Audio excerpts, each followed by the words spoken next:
I didn't realize what a good shot I am. Hello, Salt Lake City. What a great town. So you mountain bike a lot, is that true? I first started mountain biking with my brother who lives in Boulder, Colorado. He taught me how to ride. And I understand, I haven't been to Moab, but he has. Apparently Moab has fantastic mountain biking. You've got to go to Moab. You'll love it. All right, we have some questions here. We have some questions on the start. We'll start right here, this microphone over here, and then we'll go this one right over here. Hi, I'm Sophia. Have you ever played a part where you didn't carry a gun?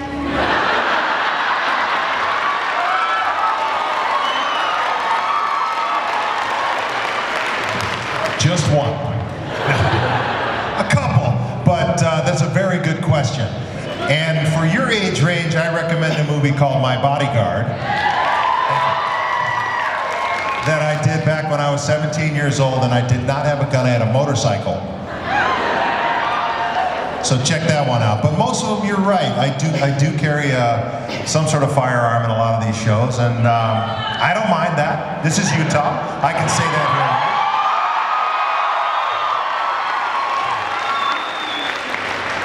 Absolutely. So see My Bodyguard, okay? Promise? Promise. Yes, sir. Okay, so I have a Full Metal Jacket question. I had heard that Stanley Kubrick likes to shoot scenes over and over and over again dozens of times. And I was wondering, what's the most number of takes you ever had to do for one scene? They don't call me One Take Baldwin for nothing. Part of that is urban legend, and part of it is true. Kubrick, he would make a production so that he was in control of all aspects of it, basically. So he could make it as long or short as possible, usually like to elongate the process. And if he didn't see what he liked, he would make us keep doing it over and over again. But if he saw it in take one or two, say, okay, we got that, let's move on. And a lot of the film was done, and most of it was done in London, and just outside of London. So we were constrained by the weather. And a lot of the shooting was in that little window in the morning when the sun was below the cloud deck, and at the very end of the day when it was back again under the cloud deck. So we would be hurry up and shoot at that period of time. And we would stay on one scene or one shot for that whole day, even though we'd missed the whole middle portion of the day. So he would do that to actors he didn't like too. He would put their proverbial, God, I can't say it, can I? He would put them in the dirt, as we like to say, a certain part of the anatomy in the dirt, and make us do it over and over again. And yeah, like that. So he did and he didn't. It's sort of that middle ground. Yes. Hi, Mr. Baldwin. My name is Kirsten. That was my daughter, Sophia. And I just have a favor to ask of you. She doesn't have a dad, and she gets bullied at school. And I was hoping you could look right at the camera and say, Sophia, in your best Agent Casey voice, say Sophia is awesome and bullying is not cool. Sophia is awesome and bullying is not cool.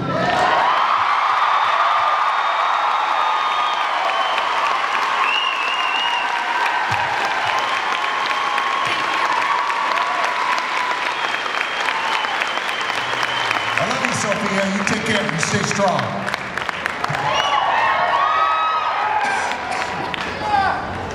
Go right over there. Yo, right. Follow that. All right, two-parter. First off, the firefight question. So, as we know, the travesty that was that Firefly did not continue. My question is, which direction did you see Jane going? Like, did you see him like just being a straight up killer? Do you see him like maybe like, I don't know, hooking up with Kaylee or like? See, I don't know where this whole thing started, that Jane was had any kind of other than Kaylee being his annoying little sister. Yeah, but like in Jane's world mind, not in Joss's, but in Jane's mind, Inara's the perfect woman. Come on. So, where did I see Jane going? Yeah, like, I don't know, just, was he always just gonna be like a hardcore, gun him down, or did you see him, like, I don't know, like killing Mao, or where did you see him, like, going? Mal can't die.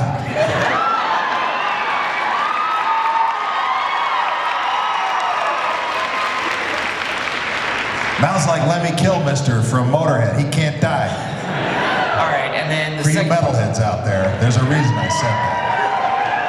All right, and then the second part... But I didn't answer your question. I got off on a tangent. Where was Jane going? Maybe he would find his own ship to captain and compete with Mal. Maybe he would go back and visit his mom and Maddie, poor Maddie, with the damp lung. Help him out for a little while. All right, and then the second part, all right. Speaking of Mal, Yeah. I hear you and Nathan kind of give awesome hugs, from what I hear. Is that true?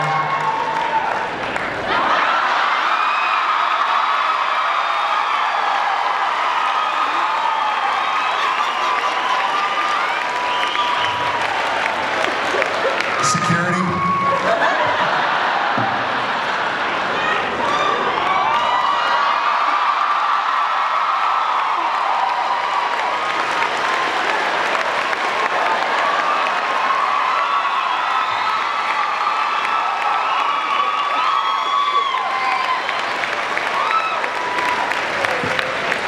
You have a very diverse fan base. Like in my household, I think of you from Firefly, Jane. My daughter's in love with you, but it's from Chuck. She thinks of you as you cross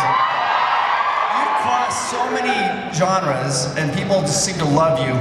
Do you find that how does that feel to know that you just reach out to almost every group there is?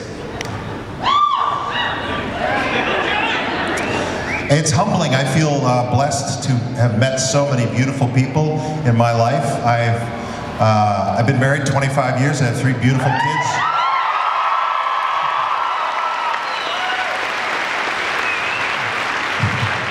I'm that guy in Hollywood. I'm the one. No. There are a few others, but I feel very blessed to have found a wonderful woman in my life and had kids that have grown up and been around, and they've grounded me and allowed me to go forth into the world and just meet just beautiful people. And that's one thing that I will never stop thanking Joss for, is he introduced me to the world of sci-fi, and that has been one of the most embracing, diverse, like you said. I mean, I was a misfit when I was in middle school and high school, kind of a troubled home life, and I found my way into the theater department. I had been sort of an athlete playing hockey, but that fell by the wayside for a bunch of different reasons. I still love hockey, still a big fan. Clearly. And I was a misfit, so I got into the theater world, and it's very embracing of the misfits. And I just love people, and my parents taught me, just love every individual. Well, my dad said it in a more colorful language. He said, I don't judge people by the group they're in. I judge every individual on their own merits. And so I subscribe to that. So it's thank you for welcoming me in, and thank you for sharing the love. I feel that like I said, the love flows through this entire room. Thank you.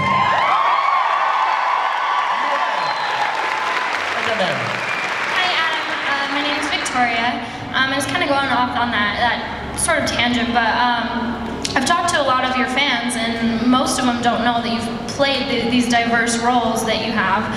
Most of them only know you for Jane. So I was wondering if it ever frustrates you or disappoints you that a lot of your fans only know you as Jane Cobb and they don't know about your other roles that you've played. Well, the beauty of the internet and the curse is that all those other things can rise to the surface now, and people can Google or IMDb and go, oh, what's this show? And then they'll go and watch it and say, you know, you probably shouldn't have done that movie, Adam. So there's a few in my life that I will admit to being not up to the level of Jane Cobb, but I've raised 3 kids. Baby needs new shoes sometimes, you know? For those parents of you out there, you know. Thanks for Netflix, and thanks for YouTube, and thanks for all the different Hulus out there. And people can find My Bodyguard now. I think it's up there, and there are a few things like that I've done other than Jane Cobb, but thank you for the question. Thank you. Go right over there. I weaseled out of that one. I got out of that one. Hi, man. What? Hey Adam, my name is Darian, and my question is, through your entire experience of acting, what was the craziest story, or what's the craziest experience you've had? Craziest experience. I did a Roger Corman movie called 800 Leagues Down the Amazon. And we went to Iquitos, Peru, which is the headwaters of the Amazon jungle. And it's definitely third world country, and we would go every day into these leaky boats and go downriver and shoot on the side of the riverbank. And one day the boat started to sink. And here I am thinking, I do not want to drink any of this water for whatever reason. That was probably the most scared I've ever been on a set. I was worried about the little bugs more so than explosions or running into a burning building like that. But yeah. But the beautiful thing about Roger Corman, he calls it his film school. He calls it his little school. And you do go to school there. You learn how to do guerrilla filmmaking. And this is the advice that I give to any young filmmaker that comes up to me. Said, how do I break in? How do I get into this business? And it's very different now than it was when I started back in 1979 when I did My Bodyguard. What you need to do is be a content creator. You need to have video of yourself that you've written. If you're a director, partner up with a writer and some actors. If you're an actor, vice versa. Get yourself on film, or get what you want on film and put it on YouTube, and that way, that's your calling card into the business. So otherwise, you're going to go to Hollywood or New York and grind it out or do commercials and stuff like that, which is all good, but the people that do the hiring now are saying, what's he done? Let me see some video footage. And if you've created it your own way and made it the best you can, then the sky's the limit. So, Thank you. I rambled, but hopefully that's informative.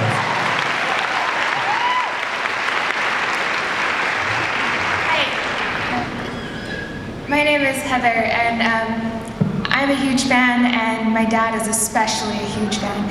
And right now he is just having a blast watching Chuck.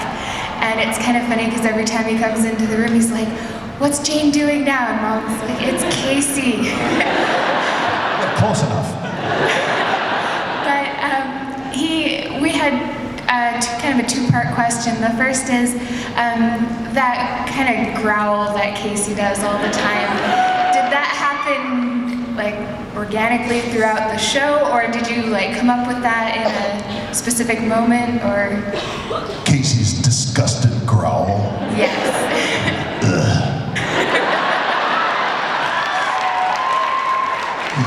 It's a cross between disgust and indigestion. But I have a whole range of growls and grunts that they did, you know. It all depends on the emotion that I need, you know. Could be, could be, could be, lilting,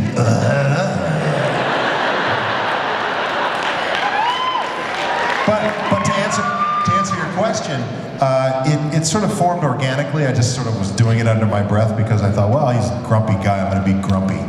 And it's a grumpy thing to do. Especially when you're looking at young, handsome people like Zach and Yvonne. And then they liked it, and they said, well, we're just going to write it in. So there would be a Casey line, Casey grunts, in a parenthetical. And then they changed it to just, ugh. UGH, ellipsis. And then they left it up to me how I was going to interpret that flavor. Do you, Wait, you had to finish? Sorry, we were also wondering, of the two characters, which one did you enjoy playing more, Jane or Casey? Oh, you're just a troublemaker, aren't you?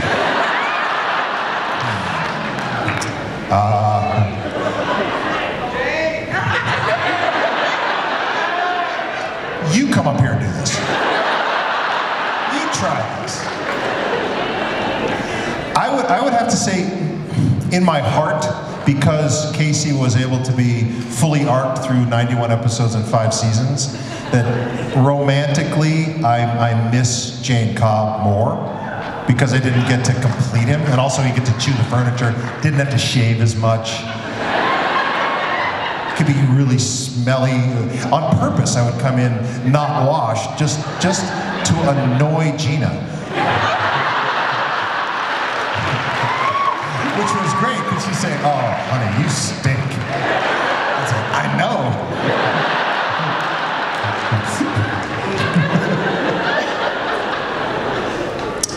Thank you.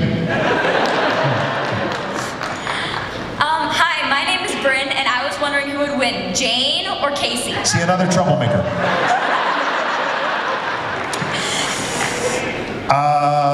Shucks. I think, well, Casey's a better shot, clearly. But Jane is 10 years younger, so there's that.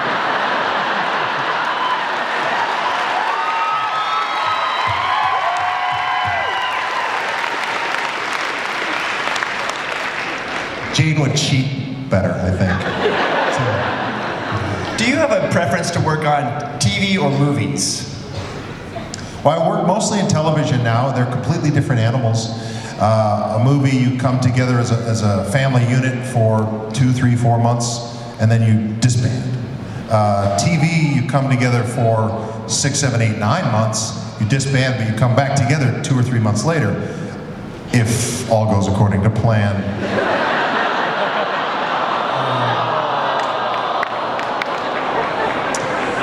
We did cry a lot when they canceled Firefly. We cried a lot. Yeah. For steady work, television is great because you can plan, oh, well, I'm working for this 9 months.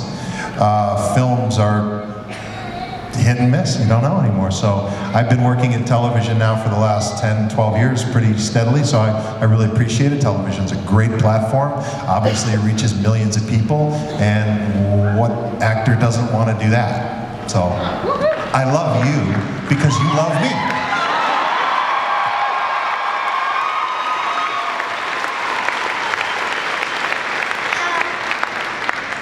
Hi, my name's Asia, and my question is, what's your favorite scene in Serenity and why? In the movie? Yeah. My favorite scene to watch is my favorite scene that I was in. You're in. That I'm in? There are 2.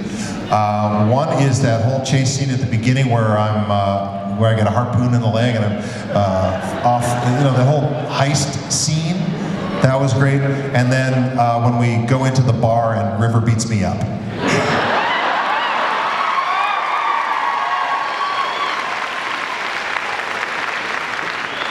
For some reason, I just enjoy getting beaten up by beautiful women. I mean, Summer Glau's beating me up as River. Yvonne Strahovski's beating me up as Sarah Walker. I got Illyria beat me up in Angel. My goodness. I let them win, obviously. It's in the script. Oh, yeah, she beats me up. It figures, okay. I guess. I have a Chuck question. There's a fun episode that we love that's, the trio of you guys, and you've discovered a code that's hidden in high C, and the episode, you all of a sudden just bring it out. I was wondering if you could do that for us.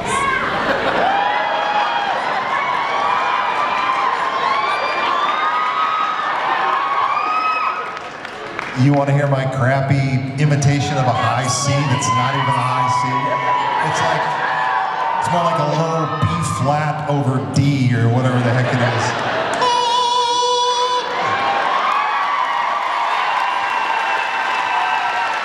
When we did that scene, I was thinking that they were actually going to overdub an actual soprano to put that, because I'm nowhere near a high C that note. But it was entertaining. They thought it was so funny and goofy they left it in. But I thought they were really going to bring in, I don't know, Pat Benatar to come in and hit that high C for me, but nope.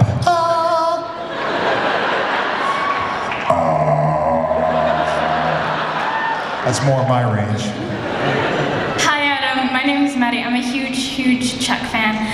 So I was just wondering what your favorite scene on Chuck was. Like with or without you in it.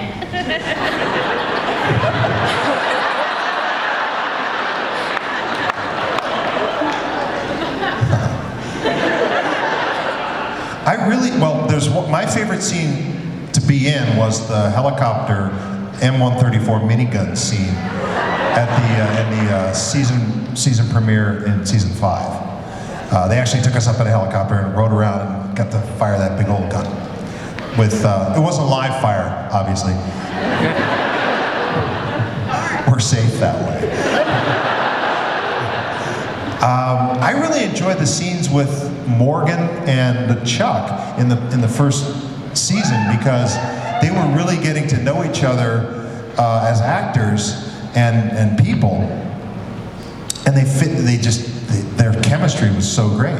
They're just so funny, and they both have the gift of gab, and in between takes they would just yak at each other. So I couldn't pinpoint a scene other than, the one where Morgan climbs in the Morgan door and you are introduced into Chuck's world. So stuff like that. I love the action stuff, but there's one particular one where Morgan and I think we're roommates or whatever it is, and we're starting to eat at the same. We're like the odd couple, and we're synchronizing in our eating, and that was really fun to do. He's, Gomez is a hilarious man.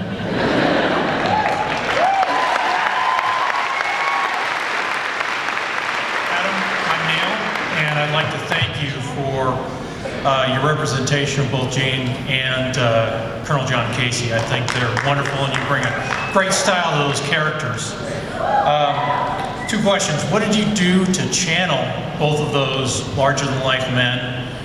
And the second question is, how do you balance the work-family? As someone who's been married for 27 years and has 5 kids, I know how hard that can be, and Hollywood can be a lot harder.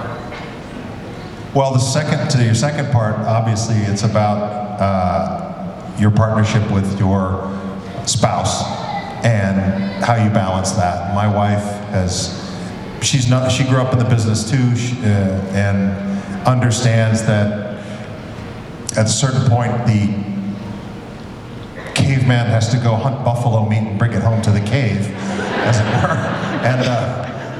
And my kids just got used to it, or they would travel and come and visit me whenever they could, and I've been blessed to have been allowed to do that. The first part of your 2-parter was, I guess for Jane Cobb, I've said it before, I'll say it again, I was channeling old Western actors, like Eli Wallach and Jason Robards and guys like that my dad used to take me to these shoot-'em-up movies, because he was a military man, and he said, we're gonna go see a shoot-'em-up. But then he would sit there and he would go, I said, what? There's no way a revolver could A, be accurate over that distance, or B, compete with a machine gun for crime. Dad, it's just true. He said, nitpicker that way, but I love him for it because he helped me to try to be as accurate as I can. And it's funny, you know, I'll look back at some of my older shows, like even Jane Cobb compared to Casey, weapons handling. Boy, my fingers on that bang switch way too often. Or as we like to call it, the booger hook. Get your booger hook off the bang switch, Jane. And Casey had good indexing, so I would attribute Casey to, you know, a lot to my dad. Very stern, very, but great sense of humor, but just gruff, but hilarious. And very scary at times if he wanted to be. Which is what dad should be. Dad is not your friend. Dad is your dad.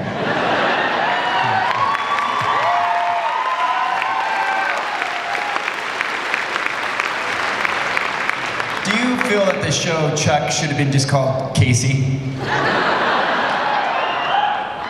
That would have been a much better title. Then you're never at risk. Because we know Chuck's never gonna die, right? Show's called Chuck. Everyone else is expendable. Well, not Yvonne, because she's beautiful. You know, there's no way they're gonna kill her off either. But when you get further down the list, you go, yeah. I think Casey was the anchor of that dang show because it put everyone else at risk. And you needed to have that heightened tension and risk to keep it believable that a guy has a supercomputer in his brain. Hey, my name's Adam Smith, and I was wondering if, from one Adam to another, if you might give my friend Sarah your growl, and maybe, I don't know, show us some cool martial arts moves for her or something like that. Are you a martial artist? Nope. No. I'm more of a grappler. It just won't work on the stage, so yeah.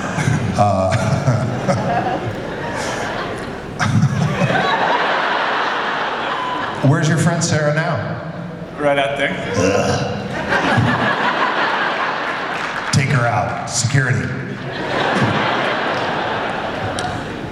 No, I'm not going to do like a kata for you. No.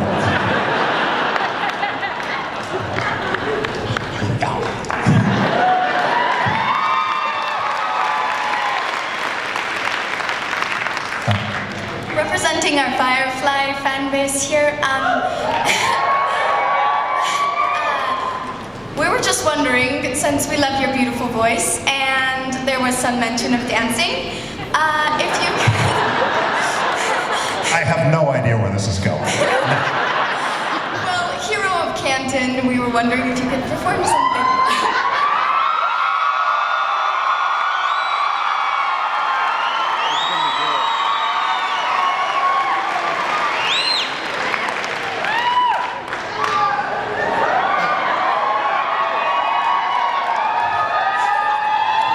I don't even know if I remember how it goes. We can help you.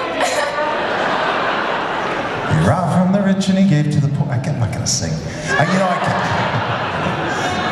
It's too embarrassing to sing. How about dancing? I'm dancing as fast as I can right here, right now. I'm not that guy. Hey, if you do want to see me sing it, it's on YouTube, so it'll sound way better. That's terrific.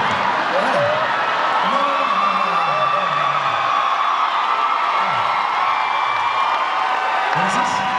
What is this? Oh, good grief. C, C, C, A minor, C, A minor, F. Not gonna do it, wouldn't be prudent. Thank you, though. Next. Hi. You've played a lot of tough guy roles in the past, typically involving firearms. But my question is, 1, whether you'd like to branch out more into other roles. 2, what other kinds of roles do you think you'd be good at? And 3, while this may have been a once-off, can I have a hug?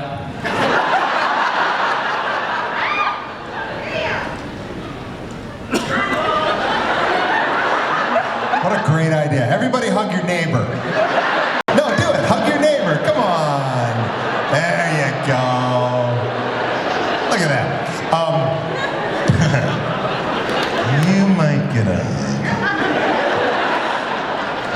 I'll let you know when I answer the question. What are the roles to branch out? Well, I'm currently working on a show called The Last Ship. It premieres June 22nd on TNT.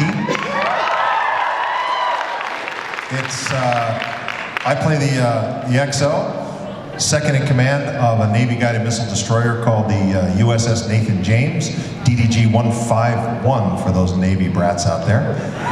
So it's near future, global pandemic. We are charged with basically saving the world. Michael Bay produced, and it's great.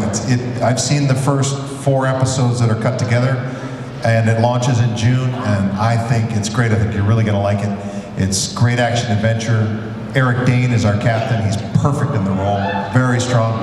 Rona Mitra is our genius scientist, of course, beautiful and brilliant, and has to help us figure out if we can create an antidote and cure it. Come on up here and get a hug.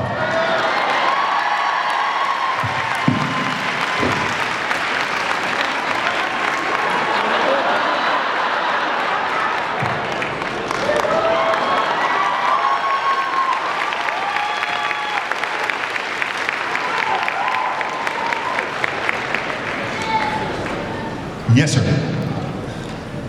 Hold on. Okay, just making sure the mic's cooperating with me here.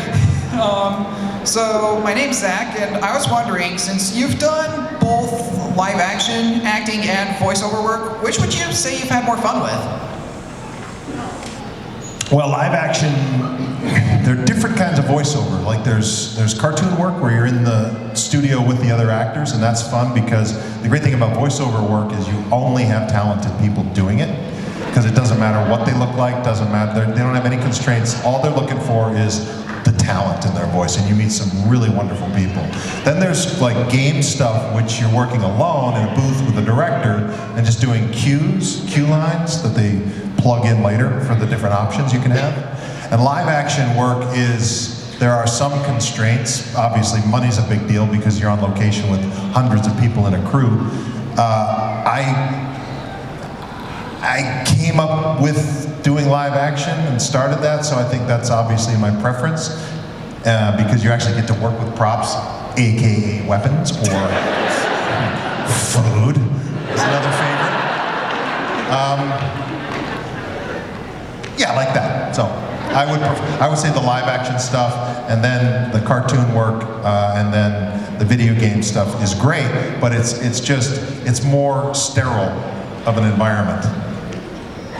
I see that number you're holding up, the number 10. Sure, 10. You're 10 now.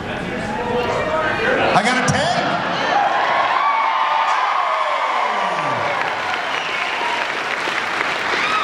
Well, you know what? I rate this audience an 11.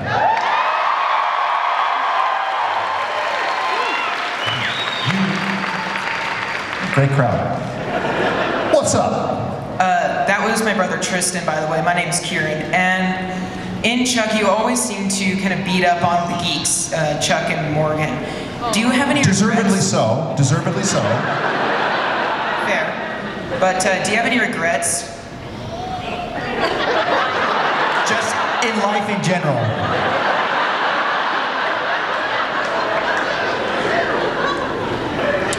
Should call my mom more.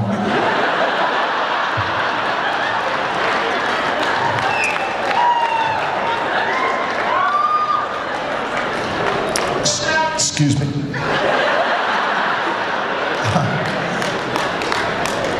Any regrets for bullying those guys? Yes. Me, Adam Baldwin, personally, do I have any regrets for doing that? No, it's scripted. Besides, they were very annoying. Very annoying. From Casey's perspective. Why? Did you take offense at that? No. We are simpatico. You get a hug.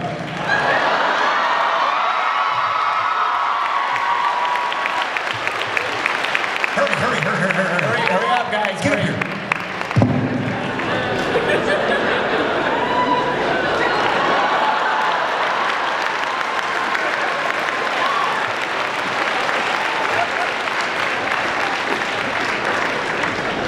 Yes. Hi. I have two things to say. What would you do if you were captain of the Serenity? And ever since I've seen the movie Serenity, I've always wanted to shake one of the cast hands. I was wondering if maybe you could come down here and I could like shake your hand. Oh no, you're gonna come up here. But just a second, actually, why don't you make your way up here and I'll answer your question. If I were captain of Serenity, I would have been much better.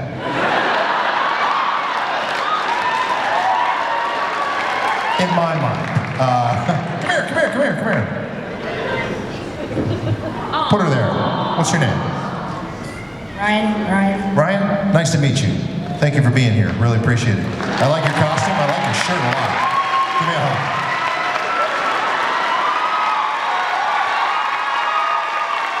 All right, guys, we have time for two more questions. We have time for our final two questions. Hi, Adam. My name is Lucas, and no offense, but I'm not going to ask for a hug. So, unless you really want to give me one, and I'm okay with that too.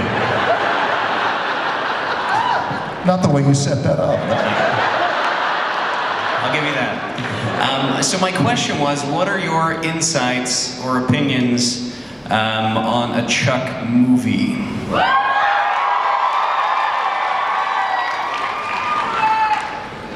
Well, that's above my pay grade, number one. Number two, if they asked me to jump back into John Casey, I would. I don't know if they even want to. I mean, there are many people who want to. I don't even know if they would know how to write it at this point. I would love to do it, but don't believe everything you read on the internet.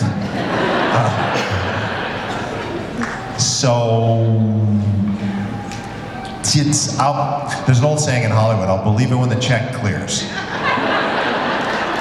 Put it that way. I miss it, but I mean, Chuck had its 91 episodes. We got through the full arc of the story, and we knew we were ending, so they wrote to the end. There are some people who are uncomfortable with the way it did end, sort of left it open-ended and sad. And there are others who find it brilliant. So there's no accounting for taste. I like it. It's over for now. And it just sits there like this beautiful shining city on a hill.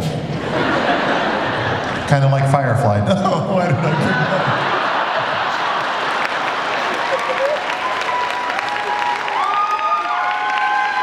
Our final question right over there. Let me just close that loop. When we were at Dragon Comic-Con a few years ago down in San Diego, Joss was asked that question, are you going to reboot? He said, I'm not sure how that would happen. It's kind of nice that it just sits there like that, like Camelot, people love it, and he wouldn't want to screw it up. And that's kind of like, it's meaningful that you would want to leave it there, because it's kind of perfect the way it sits. It's just too short of an experience. But there are comic books, and there are, who knows, maybe there'll be an animated thing. That would be great. I can't understand why there would never be an animated series of the dang thing. Or I'm really hoping for maybe a video game. That would be great. But there's nothing that I've seen in the near future that looks that way, but it seems like a no-brainer to me. Can you imagine? And I would love to go in and do those game cues.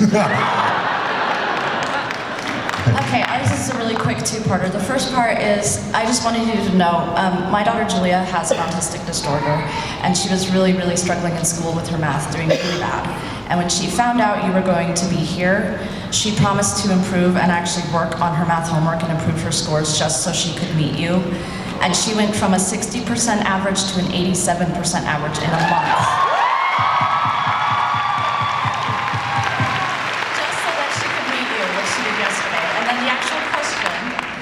I actually have two questions. First of all, actually I'll just do one. Out of all the episodes in the show Firefly, which one was your favorite to play and as Jane?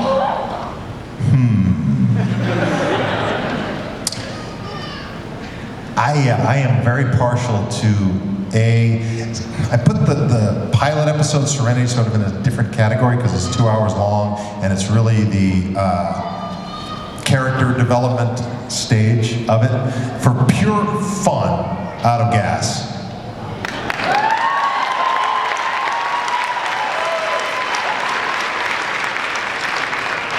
Just because you get to meet him and how, who the guys is. I love those scenes that we did in that sort of flashback stuff.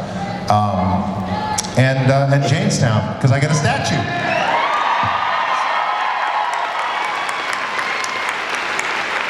Okay, guys, what we're gonna do, we're gonna take one quick photo. He's gonna stand right here. When they click that photo, you guys need to go nuts. Okay? Pretend that you're happy, and we're gonna show this to the. I'm gonna face the camera, and you're gonna go, yay!